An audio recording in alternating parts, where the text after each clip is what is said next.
Oh, dang. Okay. G-Man, good to see you, bro. Great to see you. How'd you challenge yourself, not only in the spring but in the offseason, to get better as a coordinator after having a really good year, and your defense getting better after having a really good statistical year? Yeah, I think the a lot of it comes back to who you're around, and the one thing that Coach Rule does is he's always looking for an advantage. So going back and looking at the things that we need to work on was first and foremost, like taking the ball away, being better on third downs, getting some guys matched up better in the secondary. But also, I was fortunate to be around some really good defensive coaches as well, and they every year it's a new team, it's a new attitude. So you go into it like the first year, you know what I mean? And so the very first message yesterday we got together as a D staff was this group hasn't done anything. I haven't done anything. I'm gonna approach it like that. We're gonna move forward that way, and we got a lot to prove and put that chip on our shoulder and let's roll. Obviously, John Butler has a really good resume, but besides that, when you talk through it with him, what made it feel like this fits really well? Yeah, he's again his energy. When you see him, he's an old school Philly guy. So you're looking at him and you don't know how he's going to come across, and all of a sudden he sits down with you and it's like bam, bam, bam, bam. Don't stop me, let me go. Da, da. So he's really.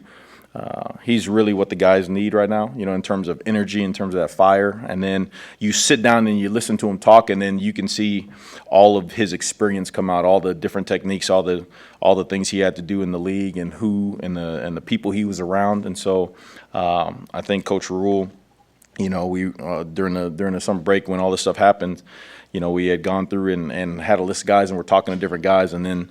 He brought the name up, and it was like let's talk with him and all that stuff. And then immediately after talking to him the first time, I was like, Coach, he might be the dude.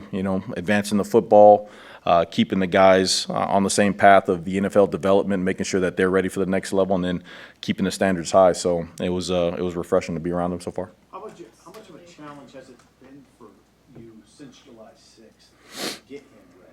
I mean, what kind of challenge is that? 25 days. Yeah, everybody's different. And the one thing that he said, good coaches are good teachers. You know what I mean? So they're able to absorb information, and then they're able to put it in different buckets, and then be able to get their guys to play. And so the first thing you know about John is when we were talking defense, he was just putting it in buckets. And again, that goes back to the experience. Oh, it's just like this, no problem. It's just like this. It's just like this. So really made us all feel comfortable about the way he's going to teach, and really it just comes down to terminology. This is how we say it here. This is how he was used to saying it, and one of the first things he did was say, hey, instead of having 30 plus guys, 40 plus guys learn his wording and how he used to say things, like I need to learn the way we do it here. And so again, you got a guy who knows a lot, but he's humble to the point of like, hey, let me see, let me hear, let me do how we do things here. How we can advance the guys here and roll. So it's it's really neat to be around him, his thoughts, but he's always keeping it of how we do things here. Hey, Tony, you guys added Sierra Wright late. Obviously, got a lot of experience. Mhm. Where's he at kind of from what you've seen or heard early on, and how do you Yeah. bring him along? Yeah, extremely talented. I mean, you watch him just naturally, and you can see why he was one of the top recruits in the country. Period. He's very athletic, very fluid in his hips.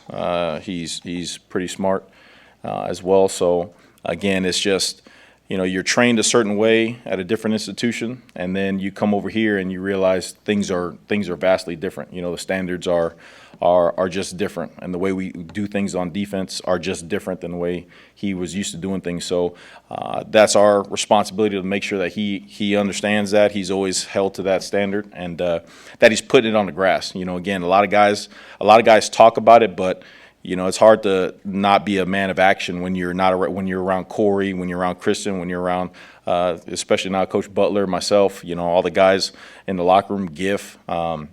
So he's a guy who we're counting on to make sure he knows what to do, how to do it, and then let him go and compete.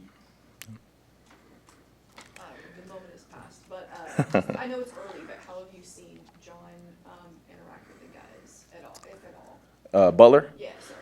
Oh, same way. I mean, again, he's had a couple sit downs and with the guys in terms of the DBs and his knowledge comes across right away, and so the guys know that he knows what he's talking about. So I think right now it's more so they know him football wise. They know the X's and O's. They've seen the resume. Now it's more so building that chemistry with them. Just off the grass.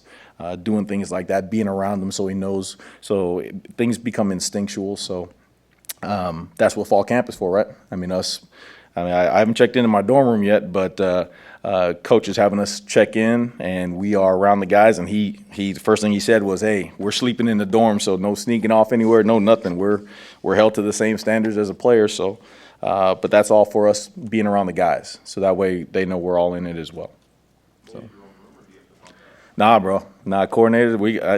I got my own room so far. So there's 2 beds in there. So I don't know if T Knight took the other one. So we'll see. But don't jinx me now like that. Don't jinx me. You get the upgrade to like the RA suite or something? Nah, bro. Nah, I got the 2 wooden beds. I'm gonna take a picture. It might be the same room as last year. So I don't know. I haven't checked in yet. So. You have a roommate last year? No, I did not. Luckily, but this is a new year and I ain't done nothing. So who knows? Who knows? Hey, Coach Will talked about how important it was in the spring for guys like Gifford and Ty, some of your leaders, that not be in playing every down so you build depth and whatever, but not just that, but to have the guys kind of think like coaches. Yep. How will that help in that development and then be a more player-led defense? Yeah, I mean, again, it's all perspective, right? More perspective that you have, then you understand why people say things, why people believe things. So it was great to see, because Coach actually, in the spring, when things were happening, he had all those older guys. He had most of them together, and so he would go to them when a situation happened, and he'd be like, "Hey, did you see why we did this? Did you see why the call here? This is why we want to do this." So you see the guys actively coaching the guys. So that kind of thing, again, chemistry in terms of FBI, football intelligence on the field, in terms of game situations, all that stuff is invaluable when especially coming from the head man. You know what I mean? Like he pulls all those guys aside and is coaching them, giving them knowledge of the game and all that stuff. Like you can't replicate that any other way. So them being around, being able to help the younger guys, because if you look at all the positions, you got this group that have played and has experience, and then you got a group that, I mean, they just showed up. You know what I mean? So we're gonna need some help from the players. Coaching the other players when our eyes are out there when they're not in. So, but that's the kind of culture you want, right? Players being coaches themselves. So. In your collegiate coaching career, have you ever had a defensive line with this much seasoning and experience? No, I mean, you got a lot of playmakers up there. You got a lot of snaps under their belt. I think it helped last year, especially throwing all those guys in there, seeing what they can do, them running with it, and I mean, guys coming up out of the blue, like Prince Will and Cam, and then Riley Pop coming up, and then James Williams coming out of nowhere, and those guys getting valuable reps and playing ball and stuff. So it's a good problem to have, right? I mean, you always got problems. You got guys who ain't played, or you got too many guys who play, and this is a good problem to have, especially with the way things are set up now, and being able to play those extra games later on. I think taking snaps off the big guys are going to pay dividends later on. I know we look at every player and want to see them develop, right? But there does seem to be something about Prince Will, his potential as a passer. What does he have to do to take the next step as a player in this year and in subsequent? Yep, he has to be consistent. He has to show up every day. He has to take care of his body. He's got to put it on the grass. Again, when you talk about flashes, that means that you've seen what he can do. Now, again, year 2, expectations are higher, standards are raised. So now it's time to be consistently that guy versus saying, hey, here and there you see it, and then all of a sudden, you kind of don't hear it anymore. And he's that type of guy. I mean, he's a next level player. I mean, He's big, he's tall, he's fast, he's explosive, he's twitchy. And so now you got to put the knowledge behind it, and you got to put the attitude behind it, and you got a guy who can go out there and make plays. So. Appreciate it, everybody.